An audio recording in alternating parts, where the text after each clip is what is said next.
ശാരദ, നീ ചുമ്മാ ബഹളം വെക്കാതിരിക്കേ. അവരവനെ ഒന്നും ചെയ്യില്ല. എനിക്ക് അവൻ മാത്രമേ ഉള്ളൂ. എനിക്ക് എന്റെ മോനെ ഇപ്പൊ കാണണം. ഏട്ടാ പോലീസ് സ്റ്റേഷനിൽ ഒന്ന് വിളിച്ചു പറ. പിന്നെ പോലീസ് സ്റ്റേഷനിൽ വിളിച്ചു പറയാം. മഞ്ജുകുമാറിന്റെ ലക്ഷറി തോൽവിയല്ലേ തട്ടിക്കൊണ്ട് പോയിരിക്കുന്നത്. പോലീസ് സ്റ്റേഷനിൽ വിളിച്ചു പറഞ്ഞ പിന്നെ ലാത്തി ചാർജായി, കേസായി. അത് പിന്നെ വലിയ വാർത്തയാവും. ഈ പ്രശ്നം രാഷ്ട്രീയക്കാരെ ഏറ്റെടുത്താ പിന്നെ പെട്ടെന്നൊരു പ്രശ്നപരിഹാരം ഉണ്ടാവില്ല. എന്ത് ചെയ്യണമെന്നാ ആദ്യം പറയുന്നേ? സർ, ഞാൻ അവരുമായിട്ട് നേരിട്ടൊന്ന് സംസാരിക്കാം. അപ്പോ എനിക്ക് നമ്മുടെ വർക്ക് സൈറ്റുകളൊക്കെ ഒന്ന് കാണുകയും ചെയ്യാം. എനിക്ക് തോന്നണത് സ്റ്റേഷനിലേക്ക് നേരിട്ട് വിളിച്ചു പറയണതാ നല്ലതെന്നാ.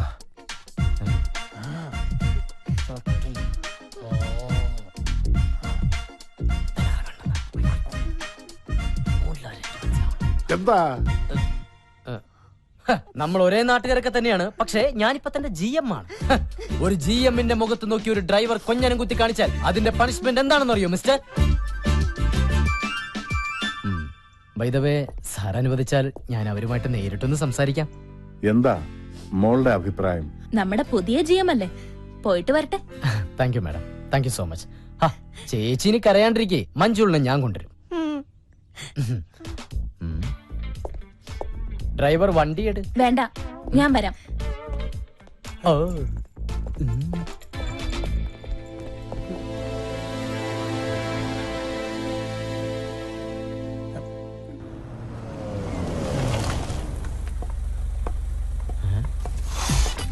അടുത്ത പ്രാവശ്യമെങ്കിലും സമരത്തിന് വരുമ്പോ പുകയില്ലാത്ത അടുപ്പ് കൊണ്ടുവരാൻ പറയണേ.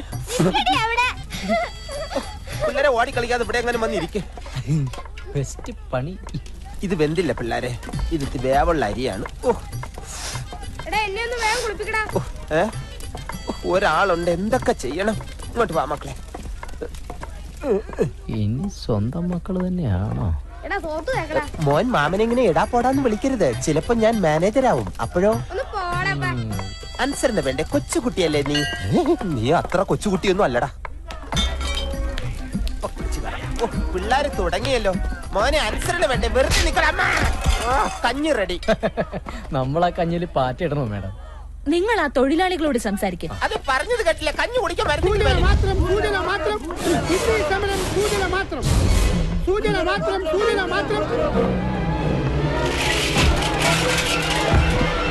എന്തു പറ്റി?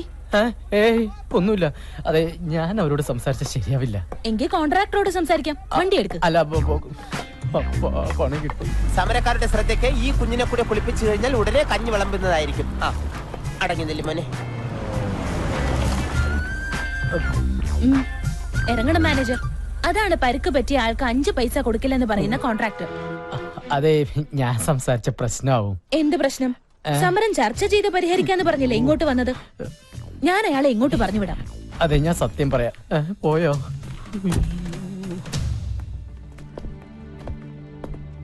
സോറി മാഡം, ഒരു കോംപ്രമൈസ് ചർച്ചയ്ക്ക് ഞാൻ തയ്യാറല്ല. ഇതൊന്നും എന്നോട് പറയണ്ട. താഴെ ഞങ്ങളുടെ GM ഉണ്ട്, അയാളോട് സംസാരിച്ചോളൂ. ആരോട് വേണമെങ്കിലും ഞാൻ സംസാരിക്കാം. പക്ഷെ എന്റെ തീരുമാനത്തിന് ഒരു മാറ്റവും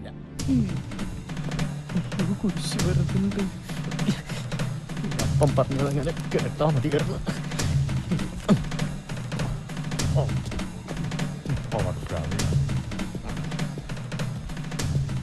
അതെ, ഇവ മിന്നു ഗ്രൂപ്പിന്റെ മാനേജർ ആയിരുന്നു.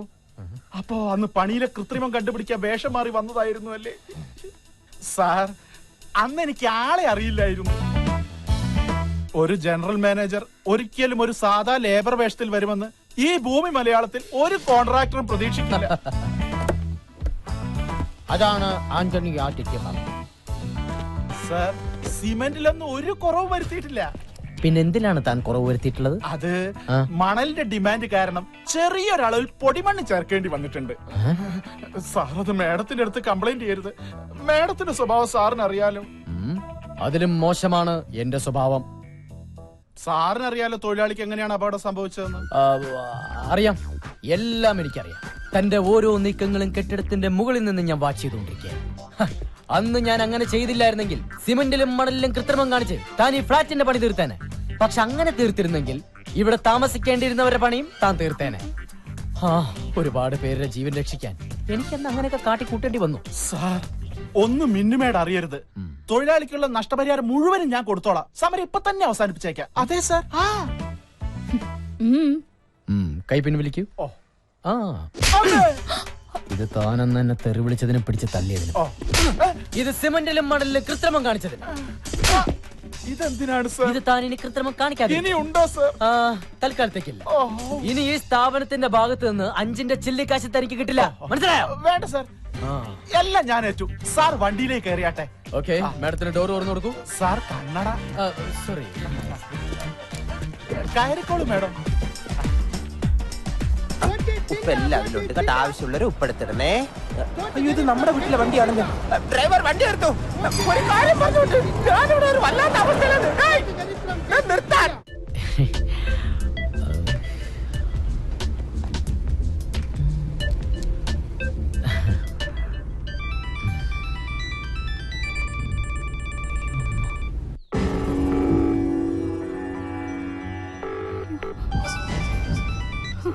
അവൻ ഫോൺ എടുക്കുന്നില്ല. എന്താ ഫോൺ എടുക്കാത്തെന്ന് ചോദിക്ക്. അവനെന്തുവാ പറഞ്ഞേ? ഫോൺ റിങ് ചെയ്യുന്നുണ്ട്, പക്ഷെ ആദ്യം ഫോൺ എടുക്കുന്നില്ല. അപ്പോ നമ്മൾ ഊഹിച്ചത് ശരിയാ. ഇപ്പോ സംസാരിക്കാൻ പോലും ശേഷി ഉണ്ടാവില്ല. സ്കാനിംഗ് റിപ്പോർട്ട് വാങ്ങിച്ച് ഡോക്ടറെ കാണാൻ വന്നപ്പോഴാ ഞങ്ങൾ കണ്ടത്. എന്തായാലും ഒരാൾ വെറുതെ വന്ന് സ്കാൻ ചെയ്യില്ല. അന്വേഷിച്ചപ്പോ ഓൾ ബോഡി സ്കാനിങ്ങാ. അയ്യോ, ലക്ഷ്മിയെ കരയിപ്പിക്കാൻ വേണ്ടി പറഞ്ഞതല്ല. അറിഞ്ഞപ്പോ പറയാതിരിക്കാൻ കഴിയില്ല. അതുകൊണ്ടാ ഹോസ്പിറ്റലിൽ നിന്ന് ഡിസ്ചാർജ് ചെയ്തപ്പോ നേരെ ഇങ്ങോട്ട് പോകുന്നത്. ഇനിയിപ്പോ എന്താ വേണ്ടതെന്ന് വെച്ചാൽ ആലോചിച്ച് തീരുമാനിക്കുക.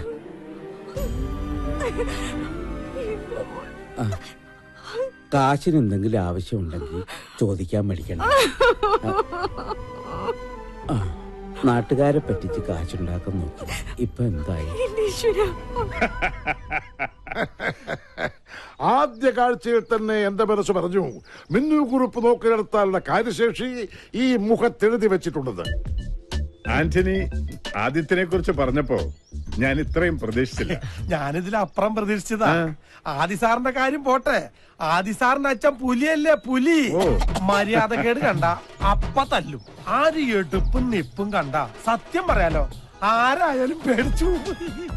ആദി സാറ് പോലും അച്ഛന്റെ മുമ്പിൽ മൂത്രം ഒഴിച്ചു പോവും. എന്താ കളറ്? എന്തിന്? അച്ഛനെ. ഞാൻ കരുതി എന്നൊന്നും ചെയ്യല്ലേ, ഞാൻ അരി എടുത്തില്ല. വീടെത്തിയ ചേട്ടാ, വീടെത്തിയ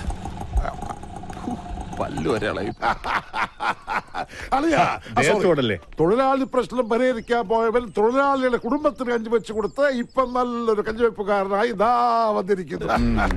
കൊള്ളാം. നുണയാണ് നുണ. കള്ളത്തരം പറയരുത്. നീ കഞ്ഞി വെച്ച് കൊടുത്തില്ലേ? അത് പിന്നെ 10-25 പേർ ചേർന്ന് ഇത്രയും നീളമുള്ള കത്തി എടുത്ത് തൊണ്ടക്കുഴിയിൽ വെച്ചിട്ട് വയ്ക്കടാ കഞ്ഞി എന്ന് പറഞ്ഞാൽ ആരായാലും കഞ്ഞി വെച്ച് പോവും. അമ്മാവനായിരുന്നെങ്കിൽ പയറും ചമ്മന്തിയും വരെ വെച്ചേനെ. കഞ്ഞി നീ ഏതായാലും വെച്ച് കൊടുത്തില്ലേ? ഇനി നീ ആ ജോലി തന്നെ അങ്ങ് ചെയ്തോടാ. സർ, ഞാനൊന്ന് ഓഫീസിലേക്ക്. ഡ്രൈവർ വണ്ടിയെട്. പാൻ സദ്യടാ. ഈ പാൻഡൊക്കെ എന്നാ അമ്മാവ ഉണ്ടായത്? ഇതൊക്കെ ഒരു അന്ധവിശ്വാസമാണെന്ന് എനിക്കിപ്പോ മനസ്സിലായി. അപ്പൻ ചില സമയത്ത് തെലുങ്ക് നടന്മാരെ പോലെ ഭയങ്കര ഓവറാ. നിന്റെ അല്ലടാ അപ്പൻ, അത്രയ്ക്കൊക്കെ പ്രതീക്ഷിച്ചാ മതി. ദൈവം നമ്മുടെ കൂടെയാ, അല്ലെങ്കിൽ ആ കോൺട്രാക്ടറുടെ മുന്നിൽ എല്ലാം പൊളിഞ്ഞു പോയേനെ. ദൈവത്തിന് നമ്മുടെ കാര്യം ശ്രദ്ധിക്കാതിരിക്കാൻ പറ്റില്ലല്ലോ. കാരണം അവിടെ ഒരുത്തി നമ്മുടെ കാര്യവും പറഞ്ഞ് രാവും പകലും ദൈവത്തിന് ഉറക്കം കൊടുക്കാതെ വിളിച്ചുകൊണ്ടിരിക്കല്ലേ. നീ വണ്ടി കയറി. എന്റെ അമ്മ. എന്താപ്പാ? നിന്റെ അമ്മ. എന്റെ അമ്മ.